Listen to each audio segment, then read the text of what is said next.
بسم اللہ الرحمن الرحیم۔ السلام علیکم من اتبع الہدی۔ ہدایت کی اتباع کرنے والوں کو راحت دو جہاں قرآن چینل کی طرف سے سلام عرض ہے۔ تمام تعریفیں اس پروردگار کے لیے ہیں جس نے انسان کو کھنکھناتی ہوئی مٹی سے پیدا فرمایا ہے۔ لاکھوں درود و سلام ہوں محمد و آل محمد پر۔ سامعین کرام صاحبان ایمان، ہمارے آج کے سبق کا موضوع ہے سورہ آل عمران کی آیت نمبر 59۔ تو آئیے پروردگار کے پاک نام سے اپنے سبق کا آغاز کرتے ہیں۔ بسم اللہ الرحمن الرحیم۔ انا مثل عیسیٰ عند اللہ کمثل آدم خلقہ من تراب ثم قال له کن فیکون۔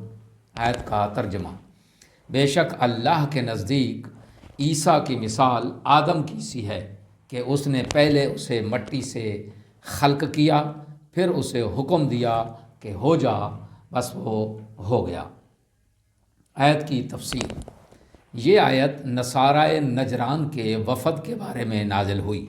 نجران کے عیسائیوں نے حضرت عیسیٰ علیہ السلام کے ابن اللہ ہونے کی بنیادی دلیل یہ پیش کی کہ حضرت عیسیٰ علیہ السلام کی پیدائش عام طریقوں سے مختلف ہے اور بغیر باپ کے ہوئی ہے، لہٰذا وہ ما فوق البشر اور ابن اللہ ہیں۔ اس آیت میں یہ جواب دیا گیا ہے کہ عام طریقوں کے خلاف بغیر باپ کے پیدا ہونا اس بات کی دلیل نہیں کہ وہ ما فوق البشر ہیں۔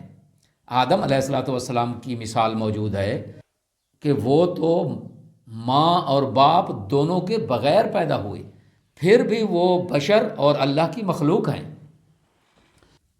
پہلی یہ کہ حضرت آدم علیہ السلام ماں باپ دونوں کے بغیر پیدا ہوئے، جبکہ حضرت عیسیٰ علیہ السلام صرف باپ کے بغیر پیدا ہوئے۔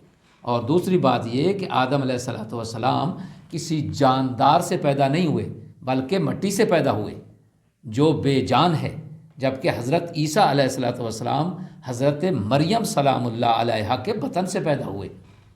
یہ استدلال یہود و نصارہ دونوں کے خلاف ایک تیر دو ہدف تھا، یعنی یہودیوں کے خلاف اس طرح کہ بغیر باپ کے پیدا ہونا کوئی ناممکن امر نہیں، خدا کے لیے بے جان چیزوں سے انسان کو پیدا کرنا اتنا ہی آسان ہے جتنا انسان سے۔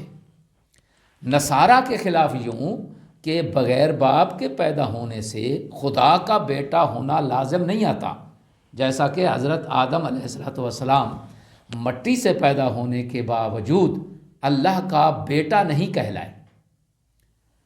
آیت میں بیان ہونے والا اہم نقطہ ایک ہی ہے، اور وہ یہ کہ باپ کے بغیر بچہ پیدا کرنا اللہ کے لیے اتنا ہی آسان ہے جتنا ماں باپ دونوں کے بغیر مٹی سے پیدا کرنا آسان ہے۔ دعا ہے کہ خداوند عالم ہمیں کلام پاک میں غور و خوض کرنے کی توفیق عطا فرمائے۔ وآخر الدعوانا ان الحمد للہ رب العالمین۔